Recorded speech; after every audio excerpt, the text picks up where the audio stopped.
Hello, everybody. Welcome again. We are Leonard Grant and Ruth Anderwald. We are the initiators of today's event around a possible European culture of resistance against fascisms.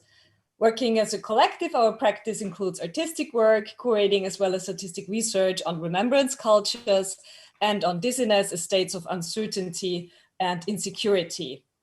For this event, we have asked a professor of history to shortly define fascism for us. And I would like to repeat that so that everybody knows where we're coming from when we say fascism. Fascism is an umbrella term describing a political nationalist authoritarian movement that chooses passionate action and devotion to a leader figure over discourse and reason and agreement to different standpoints. Fascism chooses homogeneity over diversity and plurality. It pursues its goals and its critics with violence and brutality. Based on the assumption that art plays a formative role in the constitution of our social life and the ways in which we create and understand our histories, we have the great pleasure to discuss their work in relation to resistance against fascism with two wonderful artists. Thank you for being here today. It's Wolfgang Tillmans and from Berlin and Jonathan Horowitz from New York. So joining from his studio in New York, we would like to welcome the artist Jonathan Horowitz. Jonathan is working in video, sculpture, installation, and photography. In 2020, he curated the exhibition We Fight to Build a Free World for the Jewish Museum, New York, bringing together works by over 70 artists, including his own work. The exhibition looks at how artists have historically responded to the rise of authoritarianism and xenophobia, as well as racism, anti-Semitism, and other forms of bigotry. So please also welcome Wolfgang, the German artist. His foundation Between Bridges made this whole event possible. Thank you very much. Thank you. So since the early 1990s, Wolfgang has been challenging the potentiality of photography, bearing intimacy and playfulness with social critique and the persistent questioning of existing values and hierarchies. He has received numerous awards for his work, for instance, the Turner Prize as the first photographer and the first non-British person. In 2017, he has established Between Bridges, a foundation for the advancement of democracy, international understanding, the arts, and LGBT rights. Welcome and thank you very much for being with us. Wolfgang, when I think of your work, I immediately think about resistance. That is also because one of the most famous pictures of your early work showed two of your friends in trees. I always associate that with Italo Calvino's novel, The Baron in the Trees. Calvino tells that the story of a man who at a very young age decided he did not want to follow the lifestyles that was being imposed on him. So one day, during an unsufferable supper with his family, he stood up, opened the window, climbed out and escaped into the trees, living his life up in the trees from there on. Can you identify with this story? What for would you get up in the trees? It's a nice story. I never heard it before.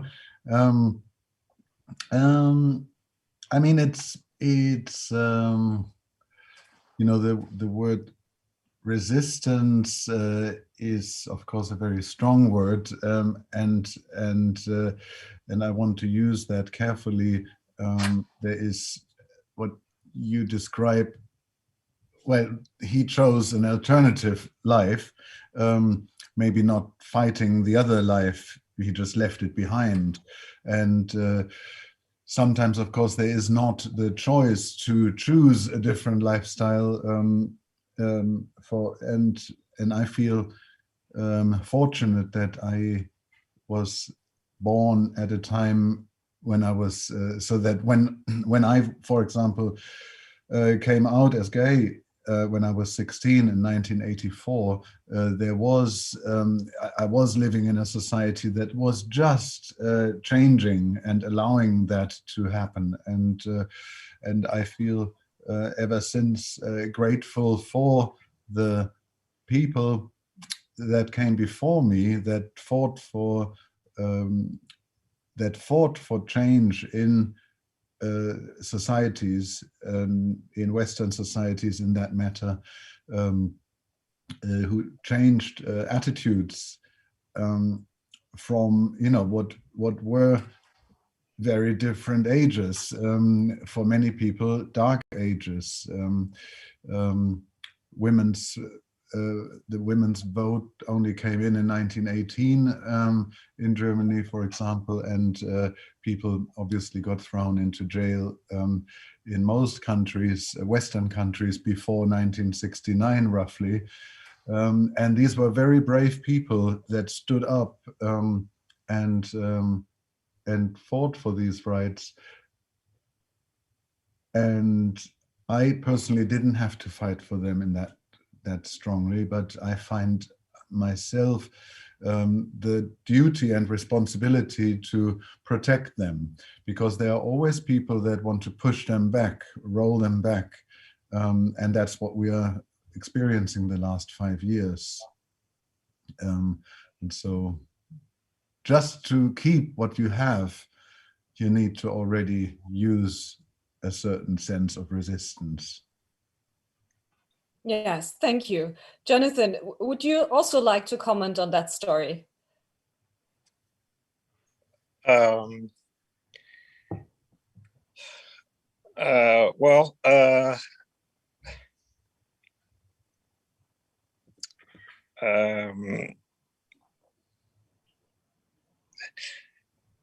I'm sorry, maybe could you just reframe the question? Maybe we can also come back to it a little bit later. Okay. It's actually one of the books that we love most, Italo Calvino's The Baron in the Trees, where a young boy climbs out one day and starts living in the trees. And as Wolfgang rightly said, creating an alternative lifestyle. But it has to be said that it was considered an affront to his relatives. So it was not without resistance. So, but maybe actually we have today the chance to discuss both your work around Jonathan's exhibition, We Fight to Build a Free World. And Jonathan has also kindly agreed to that we can show some of his work, and we will try to start that now. We will share our screen. Let's see if it works as planned. And here we are. Let me just, oh no. No, it's fine, sir. Yeah. And I think now do you see a full screen picture now? Yeah. Yeah, fantastic. Fantastic. So, so let's start with this exhibition. It's called We Fight to Build a Free World, and it was an exhibition for the Jewish Museum in New York. Jonathan, here we enter the first room where we see, just a second, where we see a lot of Andy Warhol's work. And we wanted to ask what it is about with this Andy Warhol work in this exhibition. Well, the first gallery that you enter in the exhibition is wallpapered with a work that I made for the exhibition called 10 Portraits of Jews of the 20th Century plus 92 more. And the work references Warhol's work, 10 Portraits of Jews of the 20th Century, which was made in 1980 and exhibited at the Jewish Museum in that year. And I think there's something problematic about a non-Jewish person pointing to famous and illustrious Jewish people. There's something kind of patronizing about it. And the work that I made adds to his 10 portraits 92 more of all of the Jewish subjects that Warhol is known to have painted. And most of these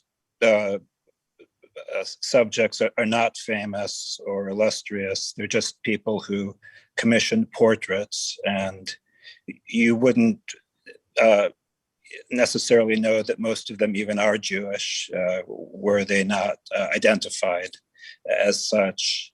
So the work deals with assimilation. And I think when you're talking about anti-Semitism and the experience of Jewish people, you have to talk about assimilation. And that was sort of the theme that organized the first gallery of the exhibition.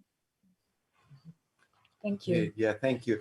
We wanted to start not only with this room because it's the first room, but also because it's Andy Warhol. And Wolfgang, we feel that Andy Warhol, as an artist who had such an interest in popular culture, but also in music and other forms of art, and also made political work, for instance, a campaign for McGovern, when George McGovern, when he was campaigning against Nixon, we felt that there might be a certain familiarity to your work. How would you see that? I mean, modesty prohibits me to say yes to that, to be compared to one of the greats. I think in some ways I share your sentiment, but you know, Warhol was kind of more famously non-political. You know, the one McGovern poster is almost like, in one way, the only activist deed I know of. But of course, I think the general stance to bring everyday life and general participation in what was considered an extremely exclusive arena, which is fine art, to bring participation into that for everyone, or to promise it for everyone, is of course deeply political. And then of course the death chairs and the race riot paintings, all of that go way beyond what many of his contemporaries were willing to depict. So on the one hand, he was friends with Imelda Marcos and other unsavory people, but there is, I think, yeah, like a deep humanist side to him, but yeah, I guess he didn't campaign actively much, just like I personally didn't campaign myself until 5 years ago, 4 years ago, yes, 5 years ago, when the Brexit referendum kind of forced me to speak up. Yes. And we hope to talk about it in a bit in more detail. Yeah. Just coming back to the exhibition for a moment, Jonathan, maybe we haven't heard yet about your initial motivation to agree to do this exhibition.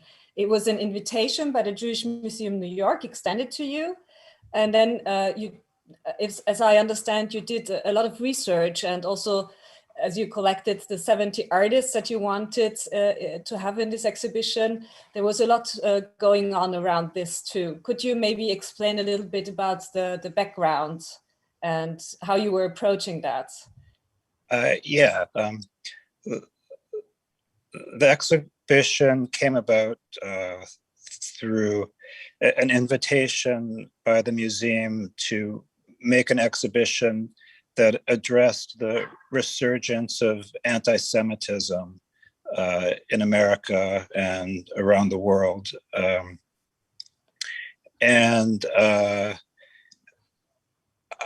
I chose to address the subject in a broad context of the rise of ethno-nationalism and authoritarianism in America and around the globe,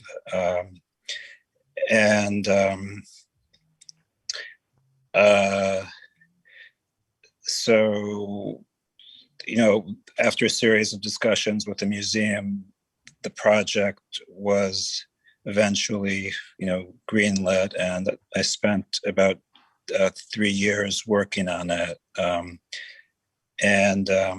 I really saw the exhibition as a way to comment, more generally on what was going on in the country then and now. Also, there was the potential for the exhibition to open in the run-up to the 2020 presidential election. And so I really pushed for that to happen, thinking that perhaps it could have some small impact. And the exhibition did open before the election. COVID, of course, happened and greatly limited the reach of the show, unfortunately. But that was my hope, that it would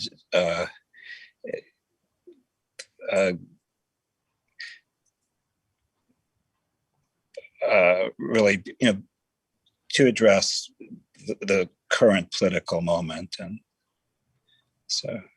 Yeah, thank you.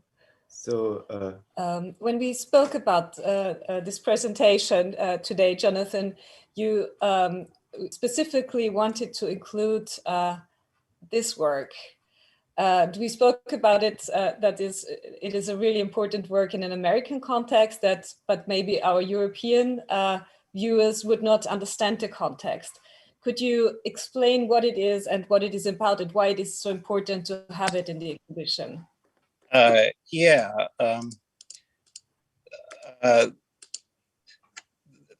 is a painting by Robert Colescott called George Washington Carver Crossing the Delaware, page from an American history textbook. And it's based on a very famous American painting called George Washington Crossing the Delaware from 1851. And to an American audience, that reference would be immediate. It's kind of like the Mona Lisa almost in America, this painting. The original painting was made to commemorate the founding of America as the land of the free and the home of the brave. But America really wasn't founded as the land of the free. It was founded as the land of the free white male, perhaps, made possible by the massacre of an indigenous population and sustained by the institution of slavery. Colescott's painting, I think, really subverts that kind of freedom narrative. In the work, Colescott replaces George Washington at the helm of the ship that's the first American president, with George Washington Carver, who was African-American agriculturalist and educator. And he's also kind of like the quintessential exceptional African-American. And in that regard, the painting relates to the wallpaper and Warhol's, 10 exceptional Jews. And, I think in the word exceptional is the word exception. And if George Washington Carver is the exception, I think the rule can be found in the other passengers on the ship who are these crude racist stereotypes. And I think that the two kind of go together, the exception and the rule. And I just was really fortunate to be able to include this work. It's really just, I think, a brilliant artwork. So. Yeah, so thank you very much. Let's go on to the next work in the exhibition.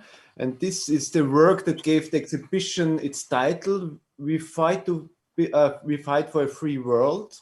This is from 1942. And already this work features other artists' work, such as Käthe Kollwitz or Edward Millman. You said that this work can be seen as the exhibition in a nutshell. Why? Could you explain in a few minutes? Yeah, well, this is a painting by Ben Shahn, made during World War II, when Shahn worked for the Office of War Information, which was the propaganda kind of arm of the US government. And he, his assignment was to make propaganda posters. And this painting depicts a project which he proposed, which was never really realized. Two of the posters, I think, were made, but they weren't widely distributed. And I think the reason why it probably wasn't produced is, most propaganda during the war depicted Germans and Japanese as just barbaric, evil monsters. And in this campaign, Shahn makes a distinction between the enemy and the enemy method. And the enemy method is something that can exist, in anywhere, and in America as well. And I think Shahn, very deliberately included the work of, Käthe Kollwitz, who is German, and another of the artists, Yasuo Kuniyoshi, is Japanese American. And I think that was, he did so very deliberately to make that point. And there's a focus on social realist work from that era in the exhibition, work from the 30s and 40s. And I was particularly interested in work that addressed the rise of fascism and Nazism in Europe. And I wanted to make the connection between what was happening then and what's happening, in the world today. Thank you. Thank you. Wolfgang,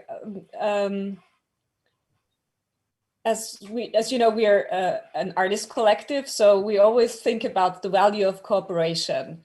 How do you see that? Does it have a political value to cooperate, or would you say that being political or political art needs other artworks and artists? I mean, I think it always helps to cooperate. It's not something that needs to be reserved for artists. I don't think one can ever generalize how artists should work or could work, because they, each one has a different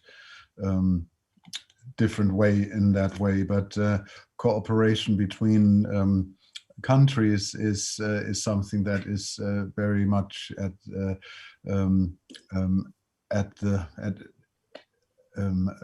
it's something I'm very passionate about, and I feel is obviously at the root of the European Union and of the United Nations, and cooperation between countries is something. I mean, there have always been alliances in the past in history, but they were usually to somehow be the winner against another camp. But that the scale of the result of nationalisms in the first half of the 21st century that led to fascism and war, the scale of that bloodshed finally really brought people the peoples from all over the world together to form the United Nations, and the people of Europe, initially a smaller number, but to form what would then become the European Union. That cooperation, not to come out on top of others, but to somehow keep the peace, is something that was absolutely revolutionary, even though it was centered in the middle ground. It wasn't coming from the fringes of society. I think it was a historical moment because of the scale of the atrocities that happened, that allowed to push this to happen, to overcome nationalisms,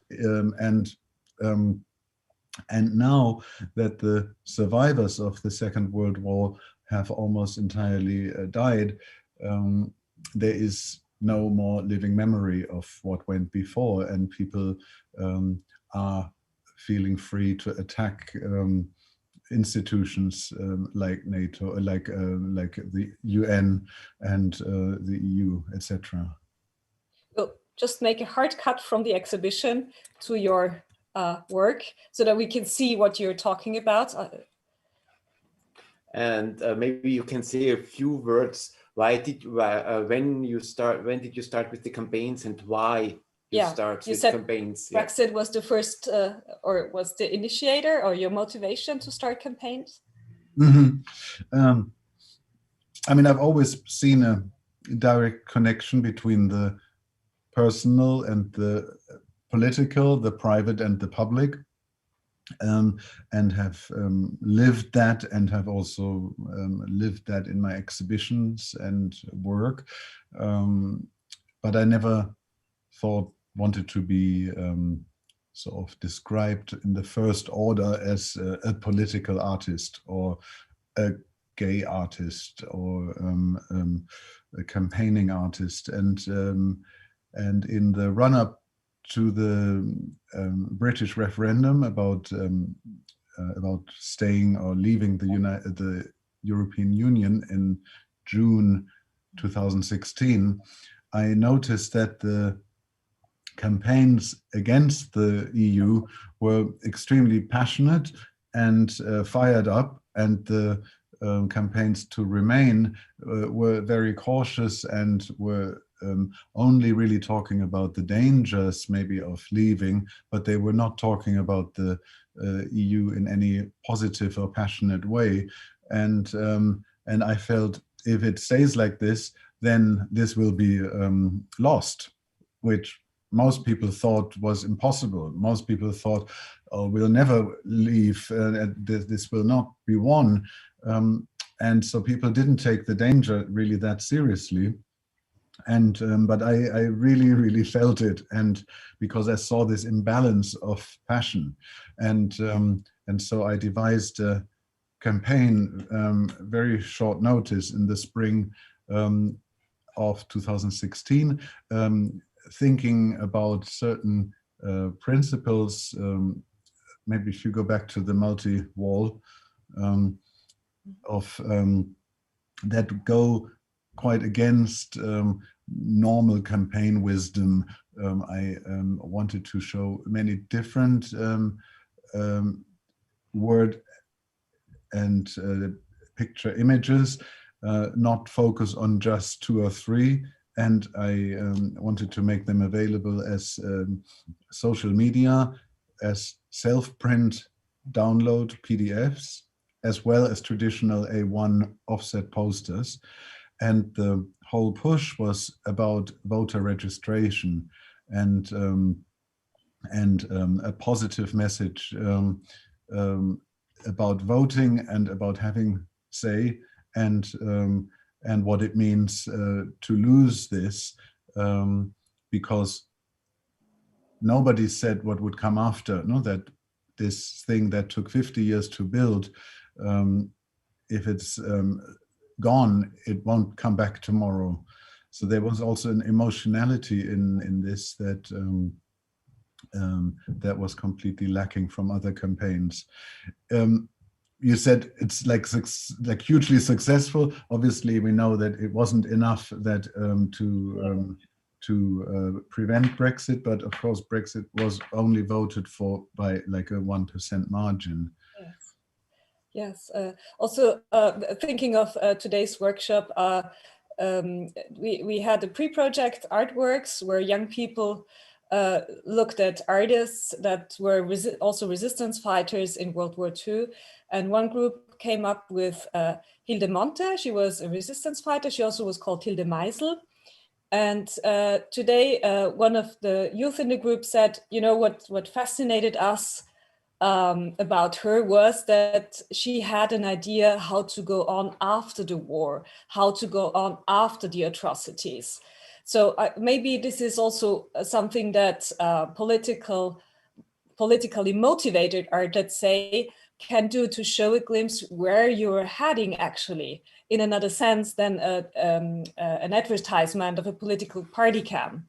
So that's one thought. And the other, I was today in the workshop Arts of Resistance that Barbara Staudinger and Sebastian Cichocki led, and Sebastian introduced himself as a propaganda curator, using the original term propaganda as dissemination of information intended to promote a political viewpoint. That dates from World War I, and now it's of course used pejoratively, implying bias or misleading. But do you think can art still function as a means of propaganda in this sense?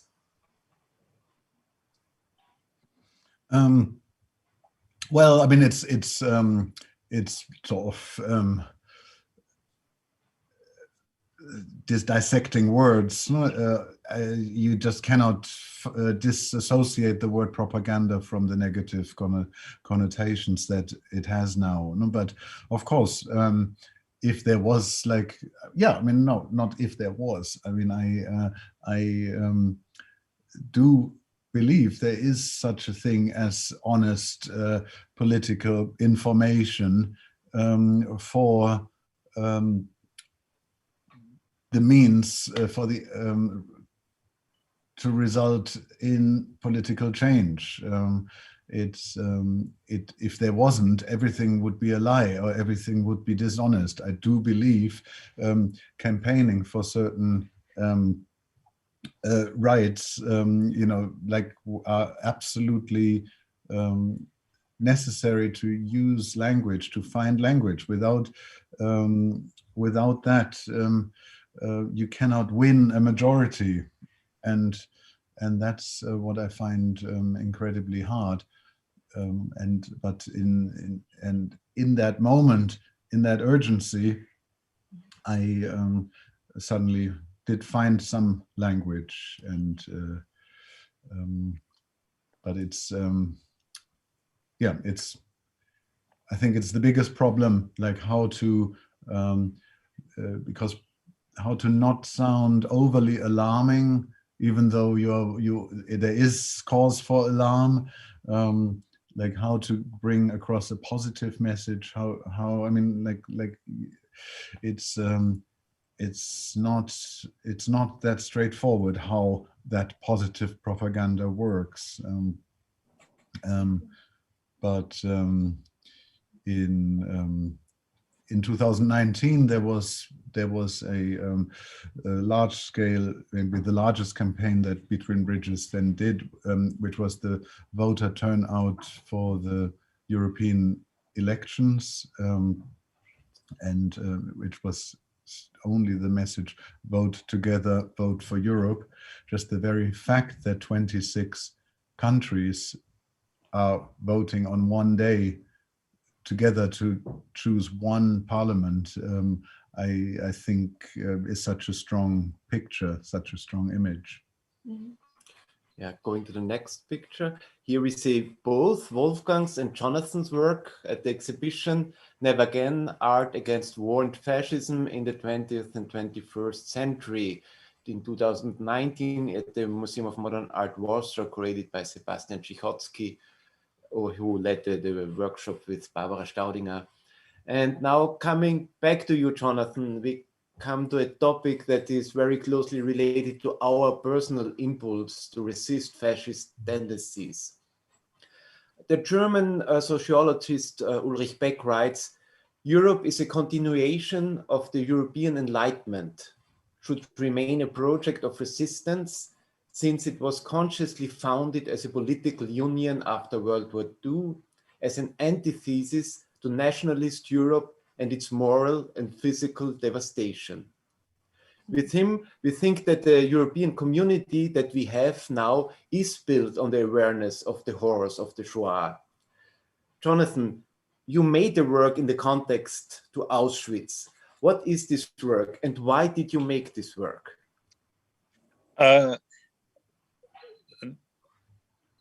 That's a sculpture that I made in 2010, a year after the sign from Auschwitz, the Arbeit macht frei sign, was stolen. And it was soon after found in a field, cut into pieces.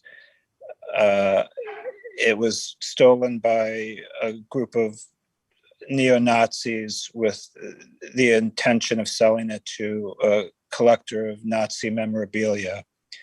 And my work recreates the sign in the form that it existed briefly, cut into pieces.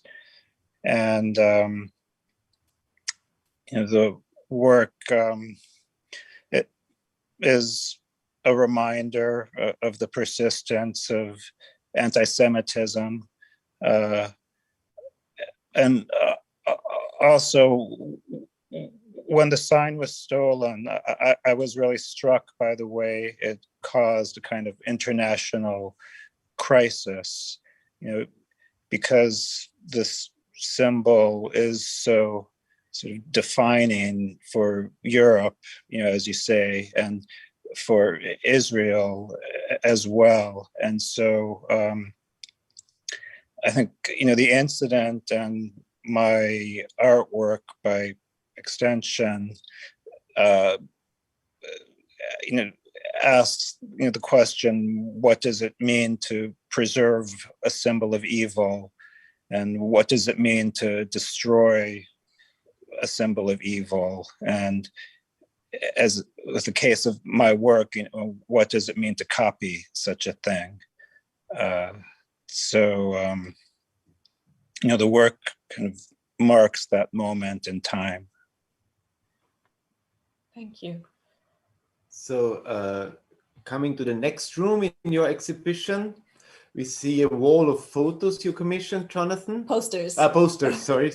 Yeah. But here we would like to quote a work, and this is not in the exhibition. It's your work, Art Delivers People, based on Richard Serra's and Carlotta Faith Kuhlman's Television Delivers People. Your work claims that the audience of art is especially influential. The number of people delivered by art is small, but their power and influence is disproportionately great. The work is a parody, of course, but still, just like television, art's audience may be subject to manipulation, and art can be complicit in the abuse of power. Jonathan, would you like to say a few words about this work? Yeah, well, that really was, my point. The work is, Art Delivers People is like a parody of the Sarah and Schoolman work, and their work is a very brutal treatise on how television is just an instrument of corporate control. And my point is that art can function in the same way. I mean, there's the implication with the Sarah and Schoolman work that art is antithetical to television, and I don't really see it that way. And I think that television and popular media actually does have the potential to produce work with cultural value, that can even be critical. So yeah, that's kind of a distinction that I wanted to break down. Wolfgang, in your work, you don't only use, you spoke already about it, you don't only use the exhibition space, you use advertisement spaces, you use social media spaces, so you expand the space of art as well. How do you choose to address people? How do you choose to touch people? In what way? How do you speak to them? I mean, initially I said this is clearly not my work as an artist. No, this is work as a citizen with certain abilities to communicate and obviously channels to disseminate. Then, because I also almost felt hesitant to bring myself fully into that and say this is work, this is my work, because what is the status of this as objects, and there was really an urgency of a campaign that was rolling, and I didn't want to care about these questions of what is this exactly? Is this art? And it didn't matter. It was messages that I wanted to votes that I wanted to mobilize. And it doesn't really matter. I mean, in the big picture, it does matter how many votes obviously are mobilized, but I found often people speak about these things like, oh, can art change things, or are you not only speaking to the converted, are you really changing minds, like all this doubting of concrete campaigning, rather than just sitting around the table and talking about the possibility of campaigning or doing something, is not really helpful. And the only thing that does help in the end is to actually do it, and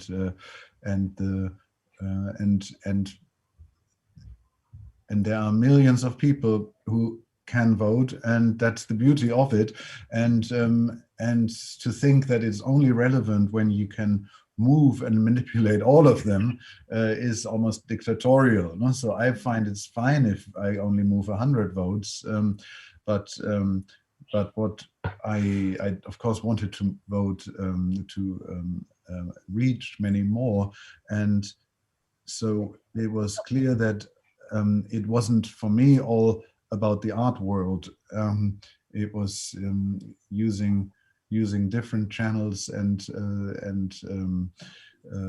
for example, with the campaign for the German Bundestagswahl, where the first time a far right party was able to enter parliament again.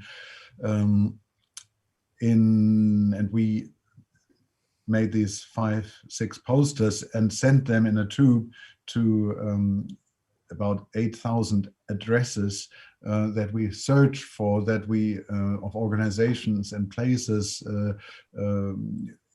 yoga studios or dance studios and hemp shops and mountain bike shops, anywhere where we thought there would be less of a 10% supporters for the far right.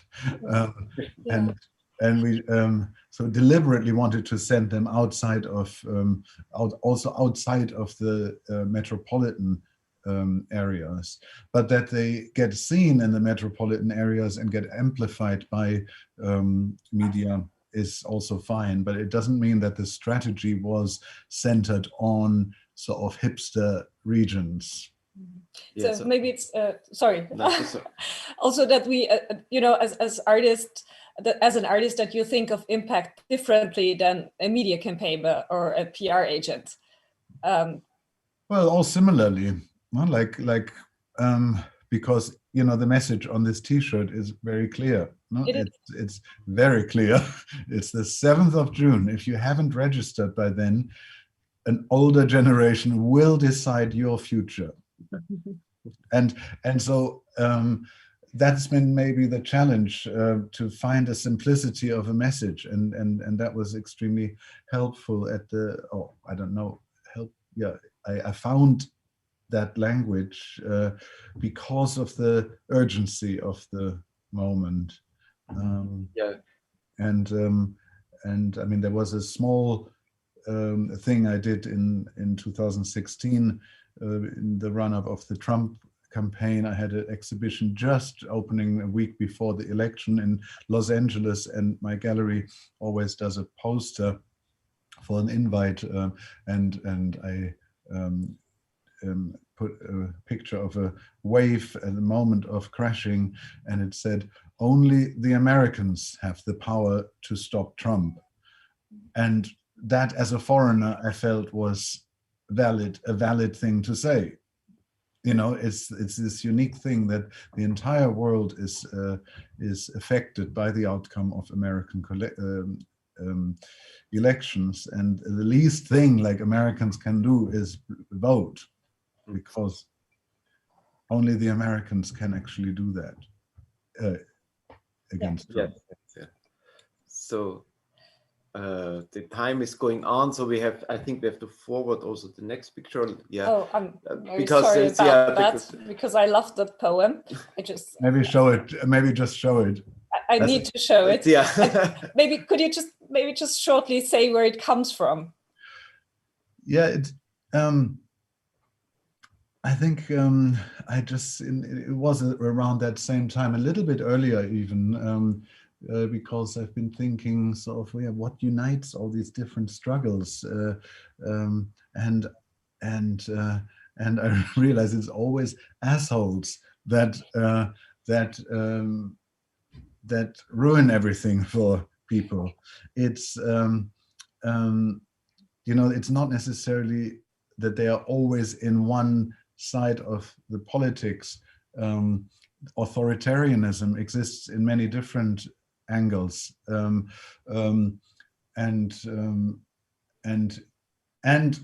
there is an asshole in myself. There is potential for stubbornness, for blindness, for discriminatory action, for wanting to be right, for wanting not to listen, for wanting not to change my mind.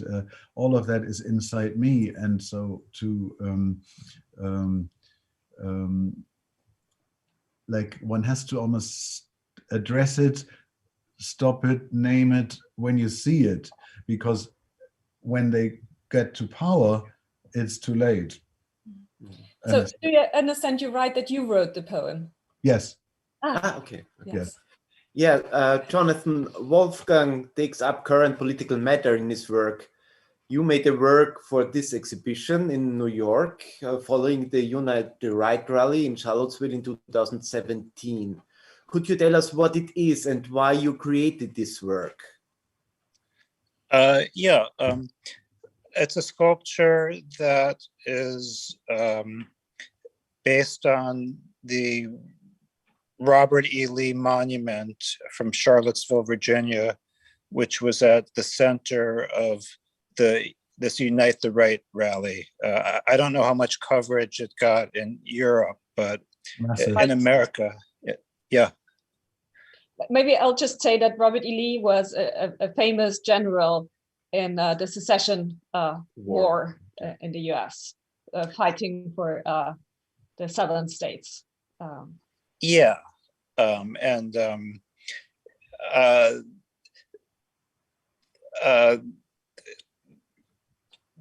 this rally called Unite the Right, which brought hundreds of white supremacists and neo-Nazis together. It was, under the pretext of the Charlottesville City Council announcing that they were going to have the statue removed.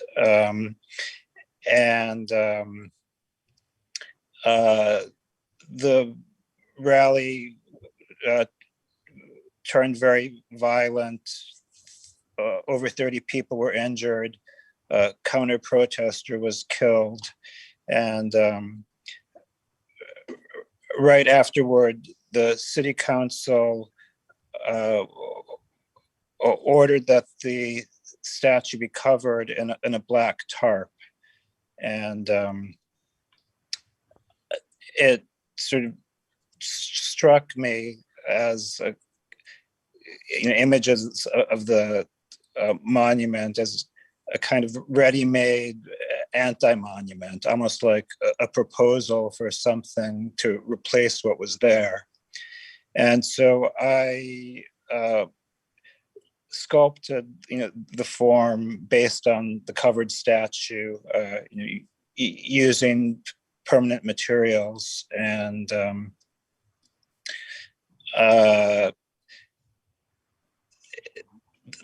right after the statue was covered, there were a number of lawsuits to have the tarp removed, and ultimately they succeeded. And so the statue remained covered for only about 6 months.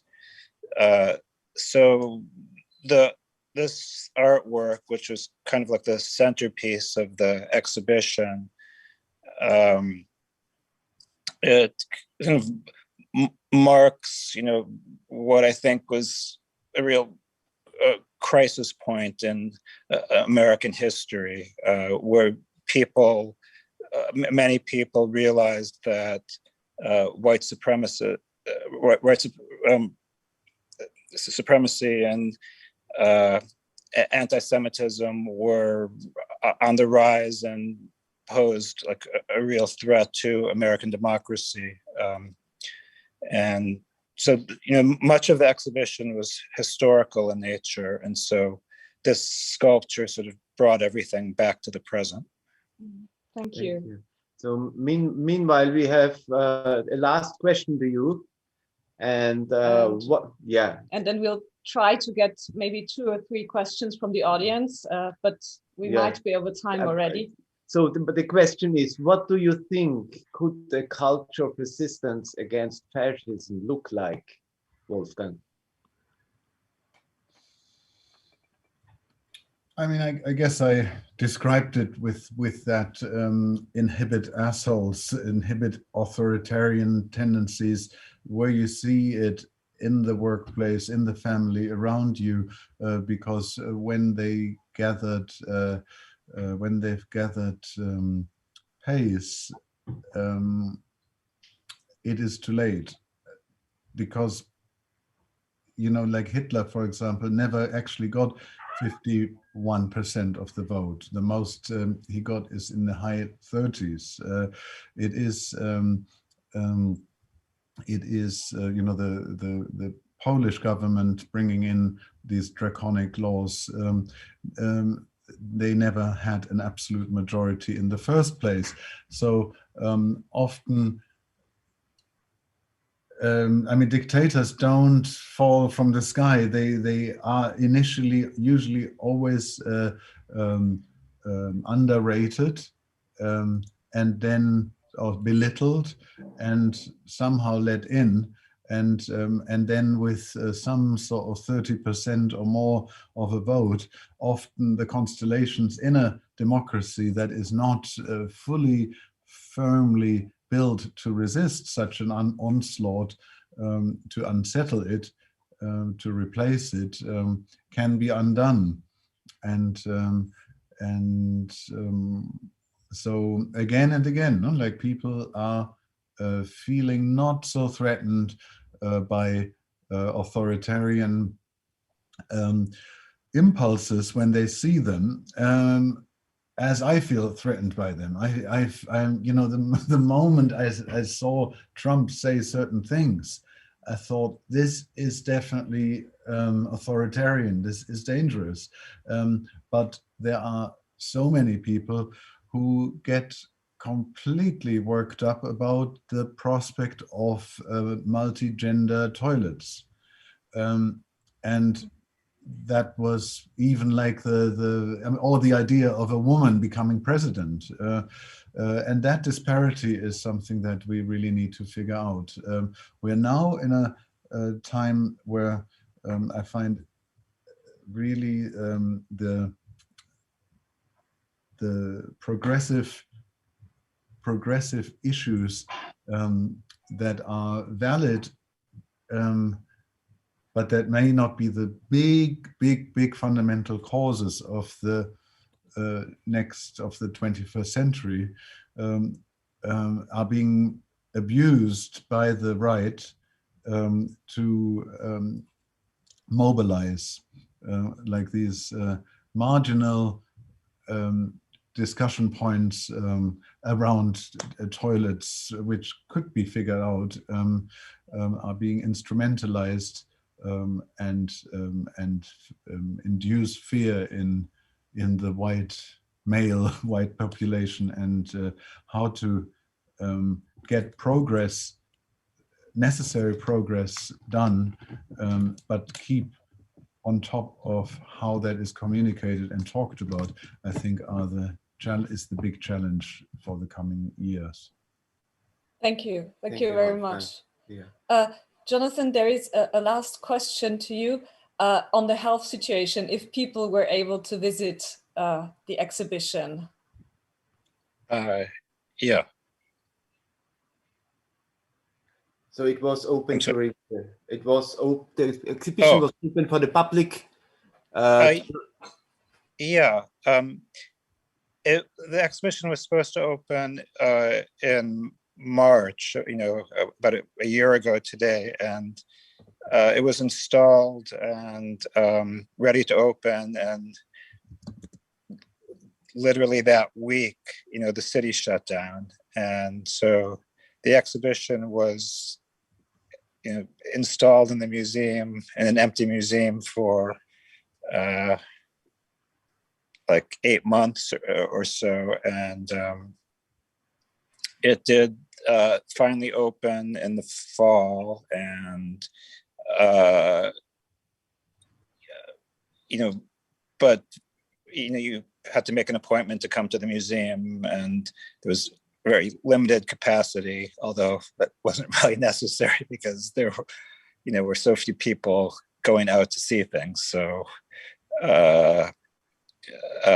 but it had its run, and Thank you. Yeah.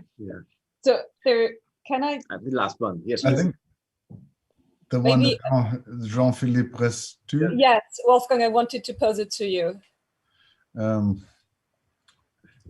I think it's it's I mean, what I said in the beginning in the morning, this morning, no, that the mention of fascism to many people will still result in some sort of disproportionateness, no? Or what are you talking about exactly?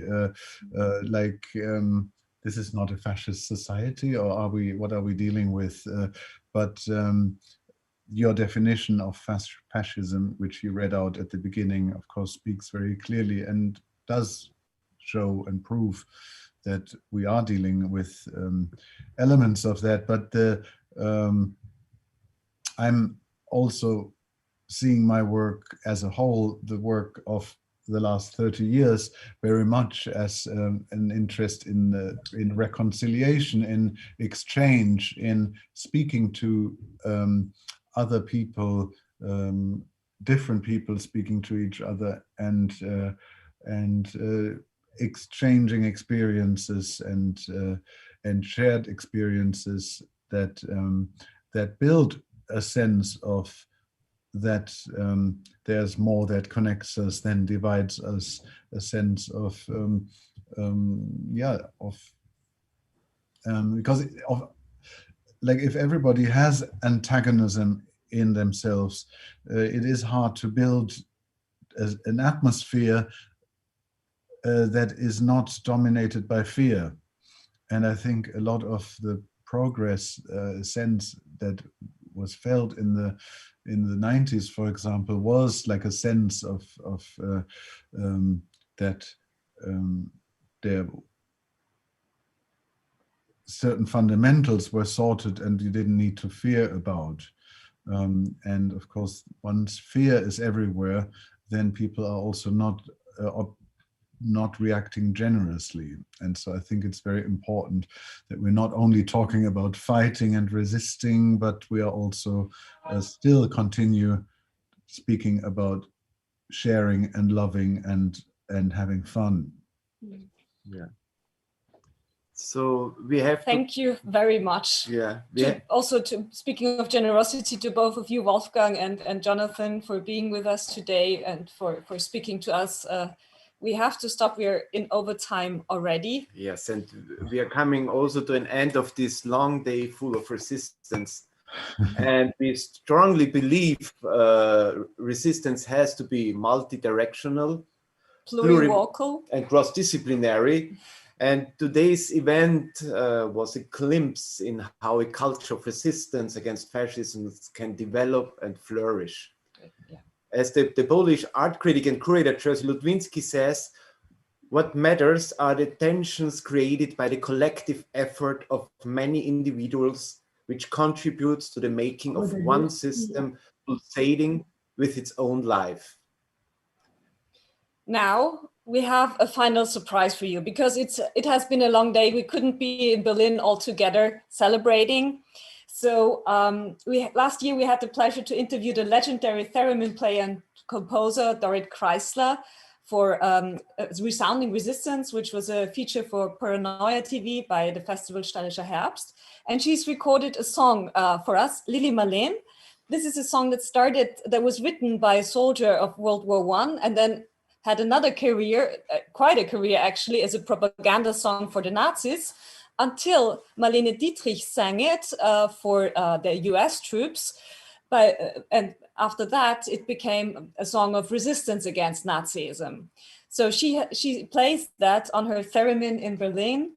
And while our technician is preparing the video for you, we'd like to say thank you to all of you. We thank all of today's contributors very much.